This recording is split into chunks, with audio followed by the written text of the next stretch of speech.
The stars looked different from the bridge of the Pathfinder *. Captain Tae-ho Kim stood tall as he watched the unknown region of space on the main screen. After 2 years in deep space, his crew of 50 had become like family. "Captain, we're picking up a signal," said Ji-soo Park. Her fingers moved quickly over her console. "It's not one of ours." Tae-ho felt his heart beat faster.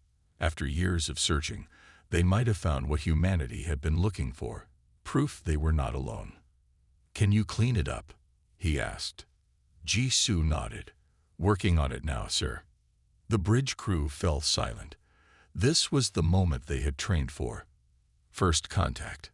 Da-hyun Lee, the ship's xenobiologist, moved closer to the communication station. His job had been mostly theoretical until now. "If this is what we think it is, everything changes today," he said quietly. The signal became clearer. It wasn't a message. It was a beacon. "Captain," said Officer Han-gil Cho from the security station. "I don't like this. The signal pattern is repeating too perfectly. It could be a trap." Tae-ho considered this. Han-gil had good instincts, but they had come too far to turn back now. "Maintain yellow alert. Plot an approach course, but keep our distance. Let's see who's out there," ordered Tae-ho. The Pathfinder * moved slowly toward the source of the signal. As they got closer, they saw it. A ship 3 times the size of their own, dark against the stars. "No response to our greeting messages," reported Ji-soo. "But they must see us." Suddenly, the alien ship lit up with a series of lights running along its hull. "They're powering weapons," shouted Han-gil. Before Tae-ho could order evasive action, the first blast hit the Pathfinder *. The ship shook violently, throwing crew members to the floor. "Return fire," ordered Tae-ho, grabbing his chair to stay upright. The Pathfinder's * weapons seemed to do little damage to the alien ship. Another blast hit them, harder this time. "Hull breach on Deck 3, called out Engineer Hyun-woo Ba. "We can't take another hit like that." Through the view screen, Tae-ho saw a smaller craft launch from the alien ship. It approached rapidly, and the ship's scanners revealed its occupants. "Captain, we're getting visual," said Ji-soo, her voice shaking. The screen showed the aliens for the first time. They were tall, reptilian creatures with scales that shimmered like metal. Their eyes were yellow with vertical pupils, and their mouths were filled with teeth like knives. "They're boarding us," Han-gil shouted as alarms blared throughout the ship. The next 20 minutes were chaos. The aliens moved through the ship with frightening speed and strength. The crew's weapons barely slowed them down. The reptilian beings didn't just kill. They seemed to be collecting bodies. "They're hunting us," Da-hyun realized with horror as they retreated to the shuttle bay. Only 12 crew members made it to the emergency shuttle. Captain Tae-ho was the last to board, firing his weapon to hold back the aliens. Blood ran down his arm from a deep cut. "Launch now," he ordered as the shuttle bay doors began to close. As the small craft broke away from the dying Pathfinder *, they saw the planet below them, blue and green like Earth, but not Earth. "Sirius 9, said Ji-soo, checking their position. "It's habitable." The alien ship fired once more, grazing the shuttle. Systems failed as they entered the planet's atmosphere. "Brace for impact," Tae-ho shouted as the ground rushed up to meet them. The shuttle crashed in a forest clearing. Smoke filled the cabin. "Everyone who can move, get out now," ordered Tae-ho. The survivors stumbled onto the alien soil. Above them, they could see the alien ship entering orbit. They had escaped, but for how long? "They think we're weak," said Han-gil, watching the ship. "They think we're easy prey." Tae-ho looked at the remaining crew, scientists, engineers, and a few security officers. They were hurt, frightened, and alone on an alien world, but they were still alive. "Then we'll have to prove them wrong," he said. 3 days after the crash, the survivors had built a simple camp. They used parts from the shuttle to make shelters against the cold nights of Sirius 9. The air is breathable, but the plants might not be safe to eat, Dahyun said. He had set up a small lab in what remained of the shuttle. I need more time to test them. Jisoo helped sort through their supplies. We have food for 2 weeks if we're careful, she said. After that, she didn't need to finish. Everyone knew their situation was bad. Captain Taeho had been walking the perimeter of their camp when he returned with news. There's a river about 1 kilometer east. The water looks clean. This was good news, but no one smiled. The crash had killed 2 more of their crew. 10 humans remained on a strange world, with enemies above them. We need to move the camp, said Han-gil that evening as they sat around a small fire. We're too exposed here. The Tereki will find us. Tereki? Asked Hyunwoo, looking up from the broken communicator he was trying to fix. That's what they called themselves, said Jisoo quietly. I heard it in their transmissions before they attacked. Taeho nodded. Han-gil is right. We'll move to the forest edge near the river tomorrow. That night, they heard the howls for the first time. The sound echoed through the darkness, making everyone reach for their weapons. Wolves? Asked Sunhae Choi, the pilot who had managed to land their damaged shuttle without killing them all. Not wolves, said Dahyun, but something like them, maybe. The next day, as they moved camp, Hyunwoo spotted them. Large animals watching from the trees. They had thick gray fur and eyes that seemed too knowing for animals. Don't run, warned Han-gil. Predators chase things that run. The creatures followed them to the river, but kept their distance. They moved like shadows between the trees, always watching. At the river, they found a small cave in a rocky hillside. It would offer better protection than their makeshift shelters. This can work, said Taeho as they set up their new camp. We can defend this position. That night, Jisoo took first watch. She sat at the mouth of the cave, looking at the stars. Somewhere up there, Earth continued its quiet journey through space. Her home was millions of kilometers away, not knowing that a new enemy had found humanity. A movement caught her eye. One of the wolf creatures stood at the edge of the trees, watching her. It was larger than she had first thought, with powerful shoulders and intelligent eyes. What are you? She whispered. The creature tilted its head, as if it understood her words. The moment was broken by a sound from above. Jisoo looked up to see a small craft cutting through the clouds. The Tereki had returned. Captain, she called, waking the others. They're here. The Tereki ship landed 2 kilometers from their position. Through binoculars, they could see the reptilian hunters emerging. They're tracking us, said Han-gil. They must have followed the shuttle's crash trajectory. Why hunt us? Asked Sunhae. Why not just kill us during the attack? Dahyun had been studying the data they managed to save from the Pathfinder. I think it's sport for them. The data suggests they see other species as prey. Taeho looked at each of his remaining crew. They were scientists and explorers, not soldiers. They had limited weapons and supplies. The Tereki were stronger, faster, and better armed. We can't keep running, said Han-gil. Sooner or later, they'll corner us. Then we don't run, said Taeho. We fight. The others looked at him with doubt. How could 10 humans fight against hunters who had destroyed their ship and killed their friends? As darkness fell, the howls came again, closer this time. But now, the sound didn't bring fear. Instead, Taeho felt a strange new thought forming. Maybe, he said slowly, we don't have to fight alone. Stay together. Taeho called as they moved through the forest. The Tereki hunters had been searching for 5 days. The humans had to keep moving to avoid them. Today, Dahyun and Han-gil were looking for food while the others watched for danger. Over here, Han-gil said, pointing to some fruit-like plants. Dahyun, are these safe? Dahyun moved closer to examine them. They look similar to ones I tested. They should be. A cracking sound came from behind them. They turned to see a Tereki hunter, its yellow eyes fixed on them. 2 more appeared from the trees. "Run," Hangil shouted, pulling out his weapon. "I'll hold them." Dahyun hesitated, but Hangil pushed him. "Go, tell the others." Dahyun ran. Behind him, he heard the sound of Hangil's weapon. Then a scream. He ran faster, his heart pounding. The forest blurred around him. He didn't see the cliff edge until it was too late. The ground disappeared beneath his feet, and he fell. The fall wasn't far, but the landing was hard.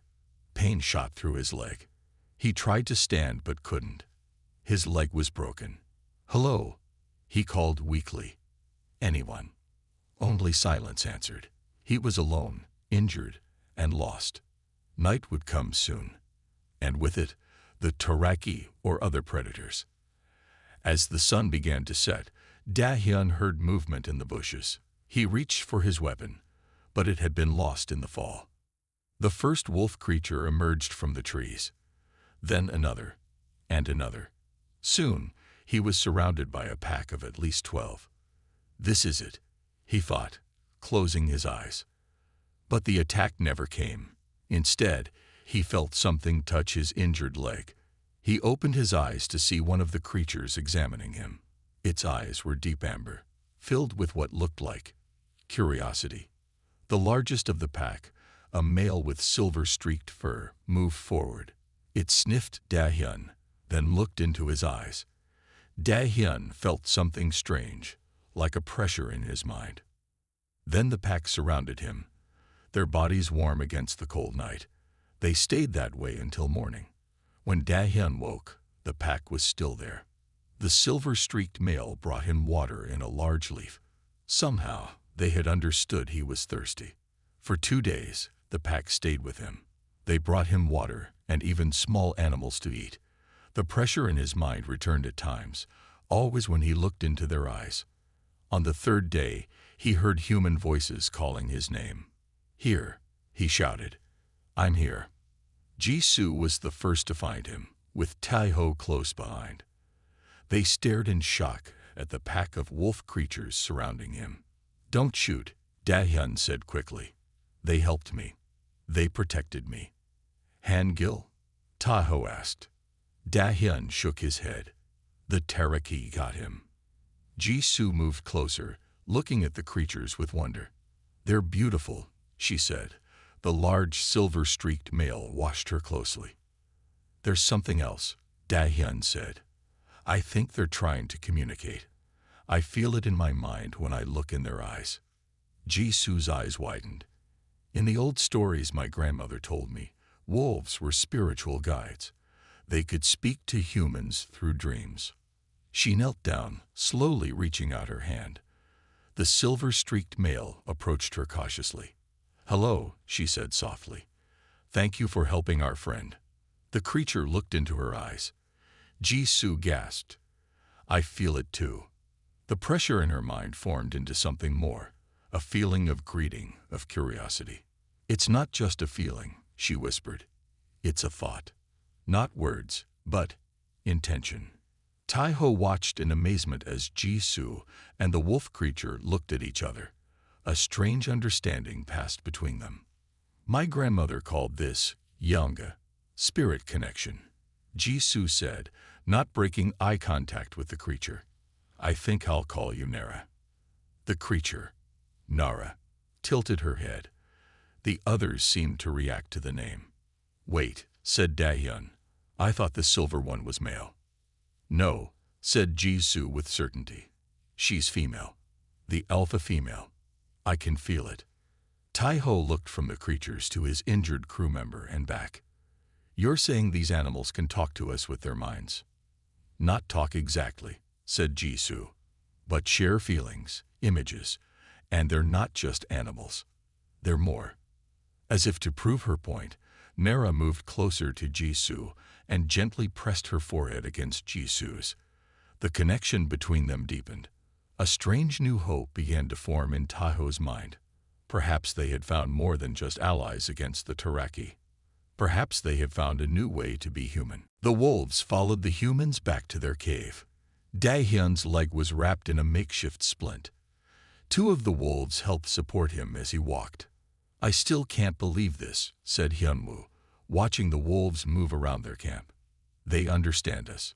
Not our words, Jisoo explained, but our feelings, our intentions, and we can understand theirs if we try. Over the next few days, more of the crew began to feel the mental touch of the wolves. Some connected more easily than others. Jisoo's bond with Nara grew strongest. I can see images from her mind now, Jisoo told Taeho one evening. Their pack was much larger once. The Tereki killed many of them during a hunt. They hate the Tereki as much as we do. Taeho looked thoughtful. Can they help us fight? They want to, Jisoo said. But they need us too. The Tereki have weapons. The wolves have only teeth and claws. Then we combine what we have, said Taeho. He called the others together around the fire.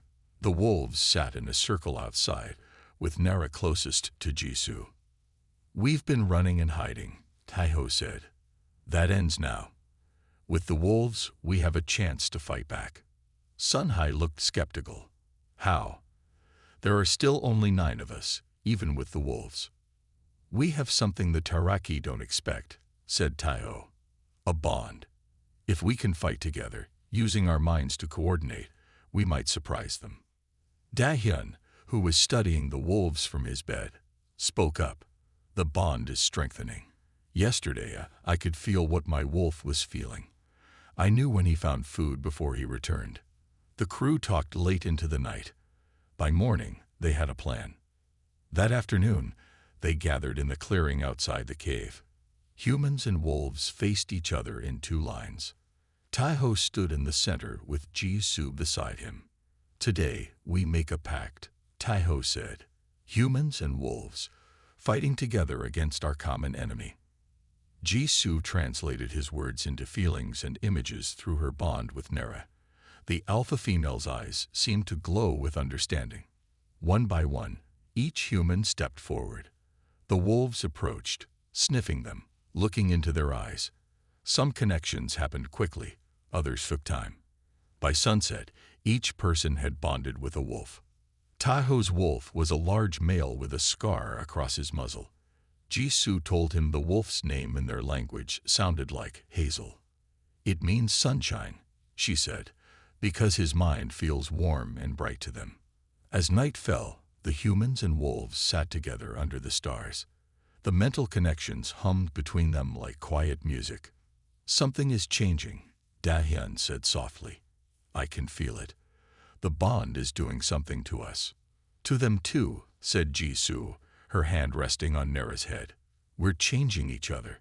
The next morning, they tested their new alliance. The humans set up targets in the forest. The wolves, guided by their human partners, attacked the targets from different directions. Sunhai and her wolf, a quick female she called Bit because of her speed, moved so perfectly together they seemed like one creature. Through their mental link, Sunhai could direct Bit where to attack while watching from a different position. It's working, Taeho said, amazed at how quickly they had learned to fight together. That night, as they celebrated their progress, Jisoo suddenly stiffened. Nara stood up, her fur rising along her spine. What is it? Asked Taeho. Jisoo's eyes were unfocused, seeing through Nara's senses. Tereki. They're coming. A bigger group this time. The wolves growled, feeling the humans' fear, but there was something else now, determination. They would not run anymore. How long do we have? Asked Taeho. They'll be here by morning, Jisoo said. Taeho looked around at the humans and wolves, now joined in purpose and mind. Then by morning, we'll be ready for them. 6 months passed since the humans and wolves formed their pact. The morning after that first alliance, they had faced the Tereki hunting party together, and won. The reptilian hunters had not expected the wolves to fight with such coordination, nor the humans to be so fierce. Now, the camp had changed. The humans built better shelters around the cave. The wolves kept their own dens nearby. But the biggest changes were in the humans and wolves themselves. Sung Min Yoon, The group's doctor, noticed it first. Your reflexes are faster, he told Jisoo during an exam. And your hearing. You heard him moo coming before I did. And he was behind a tree. Jisoo nodded. I can smell things better too. Yesterday, I smelled a rainstorm coming hours before the clouds appeared. It wasn't just Jisoo. All the humans who had bonded with wolves were changing. They ran faster, saw farther, and heard better. Their bodies grew stronger. The wolves changed too. Nara could now understand some human words, not just feelings. The wolves learned to use simple tools, like carrying things in their mouths to help build shelters. It's the bond, Da-hyun explained one night as they ate dinner. His leg had healed faster than normal. It's changing our bodies somehow. How is that possible? Asked Sunhai, who could now run almost as fast as her wolf partner bit. Our minds are connected, said Da-hyun. That connection is affecting our bodies. We are evolving together. Taeho and Hazel spent their days training the others. They created fighting techniques that used the strengths of both species. The humans provided planning and weapons. The wolves added speed, strength, and their sharp senses. One day, while hunting in the forest, Taeho and Hazel encountered something new. 3 Tereki scouts moved through the trees, searching for them. Rather than run back to warn the others, Taeho felt a new confidence. Through his bond with Hazel, he sent a simple plan. Working together, they lured one Tereki scout away from the others. When the hunter was alone, Taeho stepped into view, holding only a small knife. The Tereki made a sound like laughter. Small prey, it hissed in its strange language, which Taeho now partly understood. The Tereki raised its weapon, but before it could fire, Hazel attacked from behind. At the same moment, Taeho moved with new speed. The Tereki fell, surprised by the coordinated attack. They dealt with the other 2 scouts just as easily. When they returned to camp, Taeho realized something had changed in him. He was no longer afraid of the Tereki. We're becoming something new, he told the others that night. Not just humans with wolf partners, not just wolves with human partners, something else. Jisoo sat with her hand on Nara's head, their minds so closely linked now that they often shared the same thoughts. In the old stories, she said, humans and wolves hunted together for thousands of years. We shaped each other. Dogs came from wolves because of their bond with humans. This is different, said Da-hyun. Faster, deeper. Some men had been studying the changes in their bodies. Your brain patterns are synchronizing with your wolf partners. When you fight together, your hearts even beat at the same rate. That night, Jisoo had a dream. But it wasn't just her dream, it was Nara's too. They saw a future where humans and wolves fought side by side among the stars. In the dream, the Tereki feared them. When she woke, Nara was watching her with knowing eyes. You saw it too, Jisoo whispered. It wasn't a question. The wolf nodded, a human gesture she had learned. Later that day, their lookout spotted a Tereki ship landing. It was much larger than before. They're not sending hunters this time, said Taeho, watching through binoculars. They're sending warriors. The humans and wolves gathered, ready to face this new threat. But they were not the same frightened survivors who had crashed on this planet. They were becoming something stronger. Let them come, said Taeho, feeling Hazel's fierce joy through their bond. We're ready. The Tereki warriors came at dawn. 20 of them moved through the forest in battle armor, carrying weapons that could cut through trees. They expected to find weak humans hiding in fear. Instead, they found nothing. The cave was empty. Where are they? The Tereki leader hissed, looking around with angry yellow eyes. Above them, hidden in the trees, Taeho and Hazel watched. Through their bond, Taeho sent a simple thought to the others. Wait. The humans and wolves were spread throughout the forest. Each pair had trained for this moment. Each knew what to do. When the Tereki split into smaller groups to search, Taeho gave the signal. Asterisk no. Asterisk. The first attack came from Sunhai and Bit. They darted from the shadows, striking the Terraki warrior from behind. Before the others could react, they vanished back into the trees. "What was that?" shouted one of the Terraki. Before he got an answer, Jisoo and Nara attacked from another direction. Nara knocked a warrior to the ground, while Jisoo fired her weapon at another. Confusion spread among the Terraki. They fired their weapons wildly into the forest, but hit nothing. Through their mental bond, each human wolf pair knew exactly where the others were. They could see the battle from many angles at once, sharing what they saw with each other. The Terraki had no such advantage. They couldn't understand how the humans always seemed to know where they would be. Hyunwoo and his wolf Kang attacked a Terraki who had become separated from the others. Together, they drove him toward a trap that Dahyun had set. The warrior fell into a deep pit covered with leaves. One by one, the Terraki warriors were picked off. Some fled back toward their ship in fear. "Demons," one shouted. "These are not the weak prey we hunted before." The Terraki leader gathered his remaining warriors. "Stand together," he ordered. "They are still just animals. We will kill them all." That was when Taeho and the others launched their final attack. All the human wolf pairs struck at once, from every direction. The battle was fierce. 3 wolves were injured by Terraki weapons. Some men took a bad cut on his arm, but the bond made them strong. When one was hurt, the others felt it and moved to protect them. At last, only the Terraki leader remained. He faced Taeho and Hazel, his back against a tree. "What are you?" he asked in his harsh language. "We are no longer just human," Taeho answered. "And they are no longer just wolves. We are one now, and you are our prey." The leader fought hard, but he couldn't match the perfect coordination of Taeho and Hazel. In minutes, he was defeated. As the sun set, the humans and wolves gathered at the Terraki ship. 5 Terraki warriors had been captured alive. The rest had been killed in the battle. "What do we do with them?" asked Sunhai, looking at the prisoners.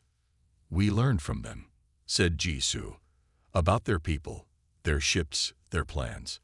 Hyunwoo was already examining the Terraki ship. "I can figure out how this works," he said excitedly. "With this ship, we might be able to leave this planet." That night, as they treated their wounds, a new hope filled the camp. For the first time since the attack on the Pathfinder, they had won a real victory. Through his bond with Hazel, Taeho felt a new emotion: pride. Not just his own, but his wolf partners too. "We did well today," he said, scratching behind Hazel's ears. The wolf made a sound that was almost like human laughter. As Taeho drifted off to sleep, he shared a dream with Hazel, a dream of returning to Earth. But in this dream, they did not go alone. They went to warn humanity about the Terraki threat. Jisoo woke him early the next morning. Her face was serious. "The prisoners told us something," she said. "There's a much larger Terraki fleet heading toward Earth. They've been watching us for years." Taeho felt cold fear, but also determination. "Then we need to get home," he said. "We need to warn them." "Not just warn them," said Jisoo, with Nara standing beside her. "We need to show them what we've learned. How to fight. How to bond with the wolves." Taeho nodded. "It's time to go home." It took Hyunwoo a month to learn how to fly the Terraki ship. The vessel was strange, with controls made for reptilian hands.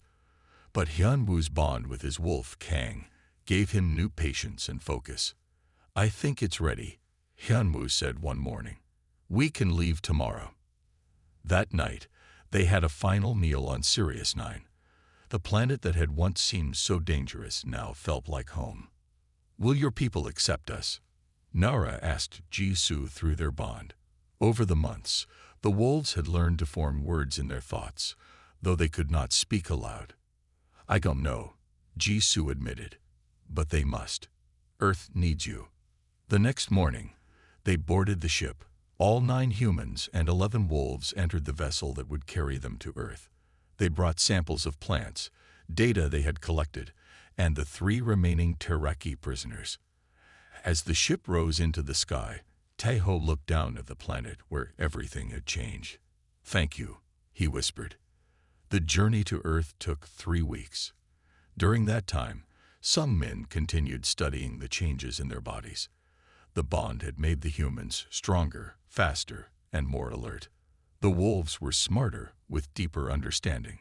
"We need to prepare for how we'll explain this," Tahoe told the others as Earth came into view on their screens. "People will be afraid at first." Earth's defense systems detected them as they entered the solar system. Warning messages flashed on their screens.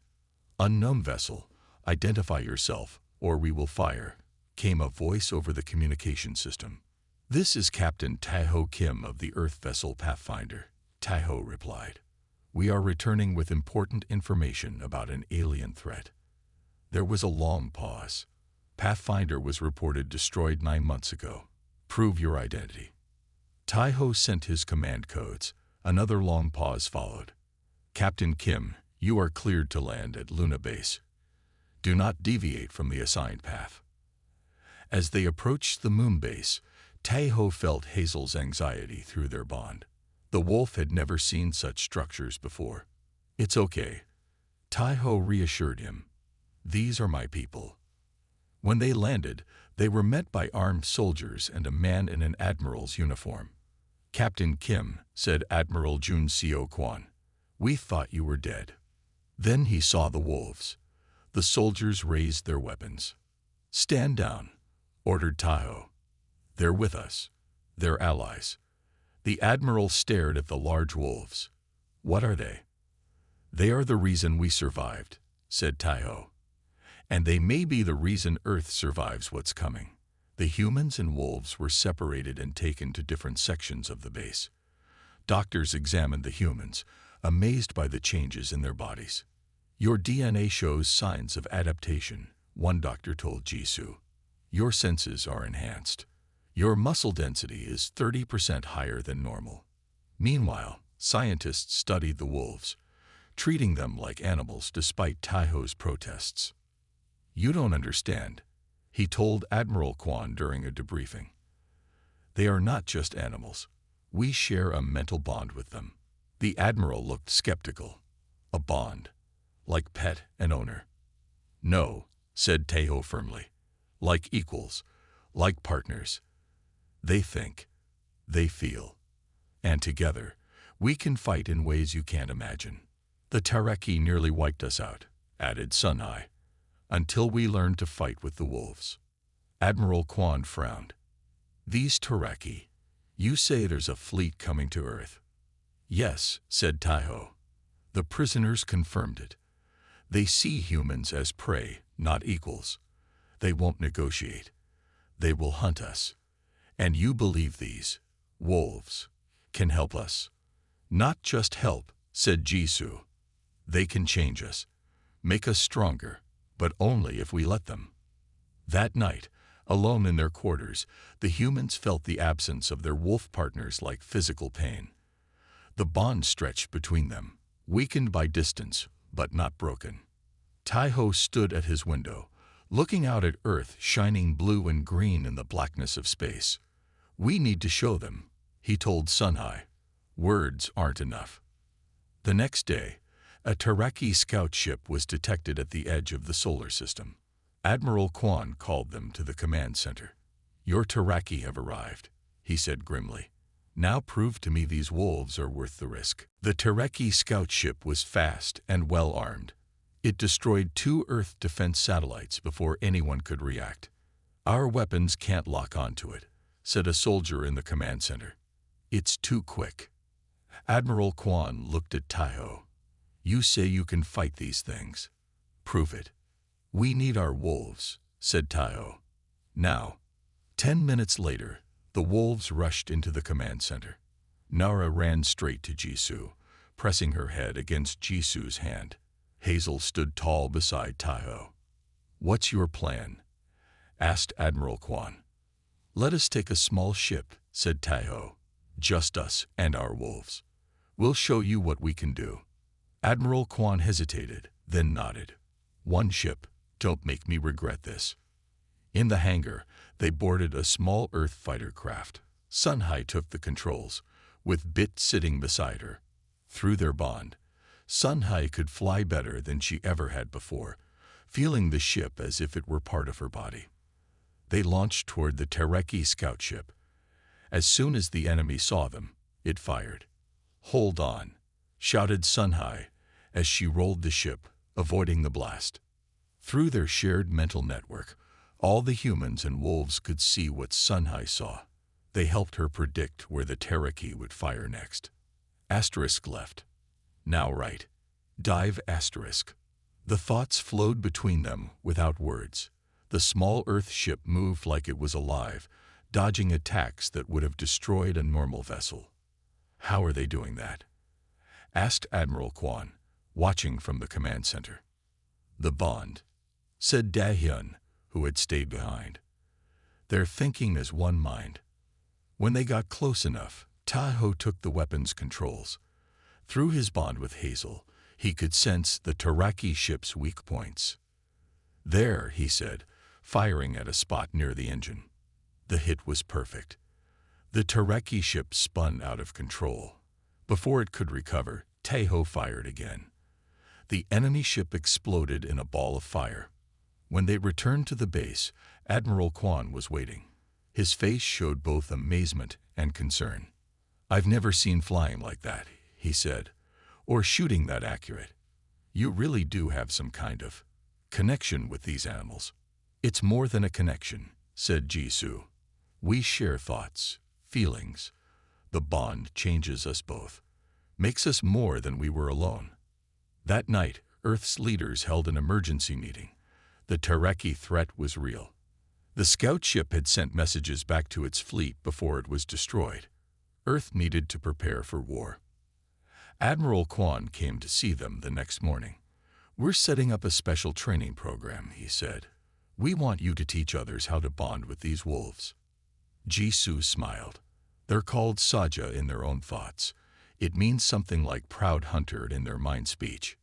Saja, then, said the Admiral. Can more of them be brought from Sirius 9? Tai-ho nodded. We can send ships. There are many packs there, but not everyone can bond with them. It takes a special kind of mind. Open, trusting. Within weeks, Operation Wolf Brigade began. Hundreds of volunteers came forward, hoping to bond with the Saja. Jisoo led the training program. The bond cannot be forced, she told each group. Both human and Saja must choose it freely. Only about 1 in 10 humans could form the bond. Those who did began to change, just as the original crew had. They grew stronger, faster, more alert. The Saja changed too. Each new generation born on Earth seemed smarter than the last. They understood more human words, more complex ideas. Da-hyun worked with Earth scientists to study the bond. They created devices to enhance it, allowing bonded pairs to communicate over longer distances. The technology amplifies what's already there, Da-hyun explained to Tai-ho. But the real power is in the natural connection. 3 months after their return to Earth, the first Wolf Brigade unit was ready for combat. 100 humans and their Saja partners trained to fight as one force.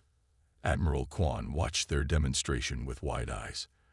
The bonded pairs moved with incredible speed and coordination, completing combat exercises that would be impossible for normal soldiers. Will it be enough? Asked Sun Hai, standing beside him. The Admiral looked troubled. The Tereki fleet will be here in 2 months. Over 50 ships. Tai-ho felt Hazel's confidence through their bond. The wolf had no doubt they would win. We were fragile once, said Tai-ho. Not anymore. The day the Tereki fleet arrived, Earth was ready. 300 human Saja pairs waited in small, fast ships. Earth's regular military forces stood by with their heavy weapons. Admiral Kwan stood in the command center, watching the enemy ships appear on the screens. They're here, he said quietly. 53 ships. Tai-ho and Hazel prepared their ship. Through their bond, Taiho felt no fear, only a calm readiness. "All Wolf Brigade units, prepare to launch," came Admiral Kwan's voice over the communication system. The Earth ships rose to meet the Tereki fleet. The enemy fired first, huge energy blasts that lit up space. "Now," ordered Admiral Kwan. The Wolf Brigade ships broke formation, moving in ways no normal pilot could manage. Through their bonds, the human Saja pairs could think faster, react quicker than any computer. Sun Hai and Bit led a group of 20 ships in a tight formation. They dodged Tereki fire while closing in on a large enemy vessel. At the last moment, they split apart, each targeting a different weak point on the enemy ship. "Hit confirmed," Sun Hai shouted as the Tereki ship's engines exploded. Across the battlefield, the bonded pairs fought with perfect coordination. The Tereki, who had expected easy prey, found themselves facing something they had never seen before. Humans who moved like predators, wolves who fought with human intelligence. Together, they were more than the sum of their parts. 3 Tereki ships broke through, heading toward Earth. Tahoe and Hazel followed them, with 30 Wolf Brigade ships. "We can't let them reach the planet," Tahoe told his team. They engaged the enemy just outside Earth's atmosphere. The battle was fierce. 2 Wolf Brigade ships were destroyed, but the human Saja bonds gave them an edge that technology alone could not match. On the largest Tereki ship, the High Hunter watched the battle with growing anger. This was not how the hunt was supposed to go. These humans were meant to be easy prey, not dangerous opponents. "Prepare my personal craft," the High Hunter ordered. "I will end this myself." The High Hunter's ship was small but powerful. It cut through the Earth defenses, heading straight for the Wolf Brigade command ship, where Jisoo and Nara coordinated the battle. "Incoming," warned Jisoo as she saw the ship approach. The High Hunter's vessel fired, hitting their ship's engine. They began to drift, unable to maneuver. "We've lost power," Jisoo reported. "We're defenseless."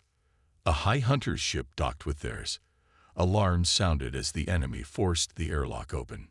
Jisoo and Nara stood ready. Through their bond, they shared a single thought. "We fight together." The High Hunter entered, tall and terrible. His armor gleamed, and his yellow eyes showed no mercy. "So," he hissed, "you are the ones who taught humans to fight with beasts." "We taught each other," said Jisoo. Beside her, Nara growled. The High Hunter raised his weapon. "Your species will still fall. You are still prey." "No," said Jisoo. "We are predators now." As the High Hunter fired, Jisoo and Nara moved as one. They dodged with speed no normal human could match. Nara leaped, knocking the weapon away. Jisoo attacked from the other side, using fighting skills enhanced by her bond. The High Hunter was strong, but he fought alone.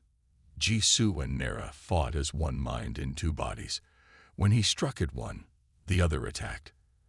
They knew his moves before he made them. Across space, the battle turned in Earth's favor. The Wolf Brigade ships destroyed one Tereki vessel after another. Admiral Kwan watched in amazement as the enemy fleet began to retreat. "They're running," he said in disbelief. On Jisoo's ship, the High Hunter fell, defeated not by superior technology or strength, but by the bond between human and wolf. "Impossible," the High Hunter gasped. "No," said Jisoo, with Nara standing proud beside her. "This is who we are now." As the remaining Tereki ships fled, Earth celebrated its first victory against an alien threat. But for Taiho, Jisoo, and the others who had crashed on Sirius 9, it was more than a victory.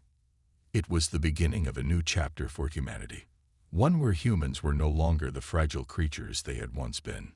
With the Saja by their side, humans had changed, evolved, become something new.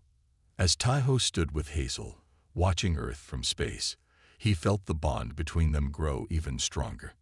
Not just between one man and one wolf, but between their species. "We were fragile," he thought, until we fought with wolves. And through their bond, Hazel answered, asterisk. And now we are strong together, asterisk.